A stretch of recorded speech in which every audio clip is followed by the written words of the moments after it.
আবারও ভয়াবহ বন্যার শঙ্কায় মক্কা। সৌদি আরবের পবিত্র নগরীটিতে গেল কয়েকদিন যাবৎ দেখা যাচ্ছে ভারী বৃষ্টিপাত। বেশ কিছু অঞ্চলে আকস্মিক বন্যার সতর্কতা জারি করেছে দেশটির আবহাওয়া দপ্তর এনসিএম। ন্যাশনাল সেন্টার ফর মেটেরোলজির পূর্বাভাস বলছে ২০ ফেব্রুয়ারি পর্যন্ত ভারী বৃষ্টিপাত অব্যাহত থাকতে পারে। সতর্কতার আওতায় রয়েছে মক্কা, মদিনা, রিয়াদ, হাইল সহ উত্তর ও পূর্বাঞ্চলের বেশ কয়েকটি শহর। এছাড়াও তাইফ, খুরমা ও আল কামিল সহ কয়েকটি শহরেও দেখা যেতে পারে বজ্রবৃষ্টি ও শিলাবৃষ্টির মতো বৈরী আবহাওয়া। ক্ষয়ক্ষতি এড়াতে উপত্যকার মতো বন্যাপ্রবণ এলাকা এড়িয়ে চলার পরামর্শ দিয়েছে সিভিল ডিফেন্স কর্তৃপক্ষ।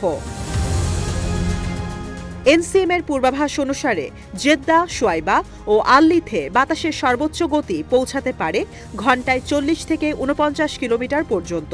এতে করে দৃষ্টিসীমা হ্রাস পাবার পাশাপাশি উত্তাল হতে পারে লোহিত সাগর। তাই সমুদ্রে জাহাজ ও নৌকা চলাচলের ক্ষেত্রে জারি করা হয়েছে সতর্কতা। কিয়ামতের আগে বিশ্বজুড়ে বেশ কিছু আলামত প্রকাশের কথা হাদিসে উল্লেখ করা হয়েছে। ছোট আলামতগুলোর মধ্যে আরবের মরুভূমি সম্পর্কে কিছু বর্ণনা রয়েছে।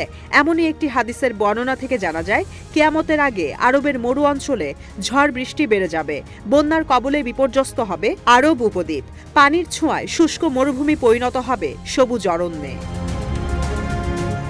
হযরত আবু হুরায়রা রাদিয়াল্লাহু আনহু থেকে বর্ণিত, রাসূলুল্লাহ সাল্লাল্লাহু আলাইহি ওয়াসাল্লাম বলেছেন, কিয়ামত অনুষ্ঠিত হবে না যে পর্যন্ত সম্পদের প্রাচুর্য না আসবে। এমনকি কোনো ব্যক্তি সম্পদের জাকাত নিয়ে ঘুরবে, কিন্তু নেয়ার মতো লোক পাবে না।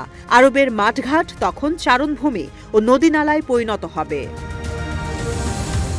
হাদিস বিশারদদের মতে এই হাদিসের মাধ্যমে আরব বলতে গোটা আরব উপদ্বীপকে বোঝায়, যার মধ্যে সৌদি আরব ছাড়াও রয়েছে কুয়েত, বাহরাইন, কাতার, সংযুক্ত আরব আমিরাত, ইয়েমেন ও ওমান।